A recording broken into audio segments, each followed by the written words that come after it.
विज्ञानाच्या युगात आपण वावरत असतानाही अंधश्रद्धेचा विळखा किती घट्ट असू शकतो हे नागपूरच्या एका घटनेनं समोर आले।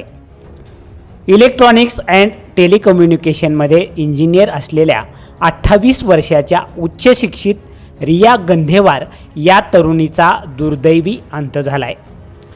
रियाच्या निधनानंतर तिच्या आईनं सासरच्या मंडळीवर केलेले आरोप ऐकून कोणाचंही मन सुन्न होईल। रियाचं लग्न 20 नोव्हेंबर 2021 रोजी गडचिरोलीतील सुमित गंधेवार याच्याशी झालं होतं। सुमित स्वतः बी फार्म असून कंत्राटदार म्हणून काम करतो, तर त्याचे वडील पोलीस अधीक्षक कार्यालयातून सेवानिवृत्त झालेले अधिकारी आहेत। असे सुशिक्षित कुटुंब असतानाही रियाच्या आईनं लावलेले आरोप धक्कादायक आहेत। रियाला लग्नानंतर डिप्रेशनचा त्रास सुरू झाला होता। या आजारावर डॉक्टरांकडे उपचार करण्याऐवजी सासरच्या मंडळींनी एका स्वयंघोषित महाराजाचा रस्ता धरला। चारमोशी जवळील हरणघाट येथील कार्तिक स्वामी महाराजांकडे रियाला 8 ते 10 दिवस राहण्यासाठी सासरच्याकडून दबाव टाकला जात होता, असा गंभीर दावा रियाच्या आईनं केलाय।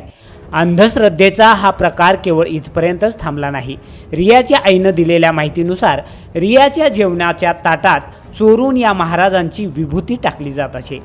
सासरच्या लोकांचे असे मत होते की लग्न करताना कुंडली जुळवली नसल्यामुळं होणारी मुले लुळी पांगळी जन्माला येतील, हा विचार एका तथाकथित महाराजांनीच त्यांच्या मनात भरवला होता, असा आरोप करण्यात आलाय। या सततच्या मानसिक त्रासामुळं आणि अपमानास्पद वागणुकीमुळं रियाला शेवटी सासर सोडून आपल्या आईकडे यावं लागलं। रियाचा 10 एप्रिल 2026 रोजी नागपुरात मेंदूज्वरानं मृत्यू झाला। मात्र तिच्या मृत्यूनंतर आता काही व्हिडिओ सोशल मीडियावर व्हायरल झाले आहेत। या व्हिडिओमध्ये रिया ओक्साबोक्शी रडताना दिसत आहे। ती तिच्या नवऱ्याला फोन उचलण्यासाठी आणि घरी येण्यासाठी अक्षरशः विनवण्या करत आहे।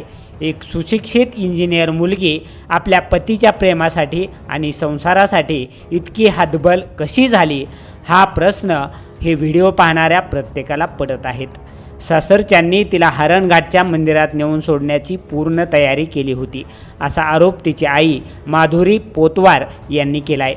आजारपणात वैद्यकीय उपचारांची गरज असताना तिला महाराजांच्या आश्रयाला पाठवण्याचा अट्टहास का धरला गेला, हा आता मोठा प्रश्न ठरला आहे। या घटनेमुळं उच्च शिक्षित समाजातील अंधश्रद्धेचा भयानक चेहरा पुन्हा एकदा समोर आला असून एका तरुण मुलीच्या आयुष्याचा दुर्दैवी शेवट झालाय।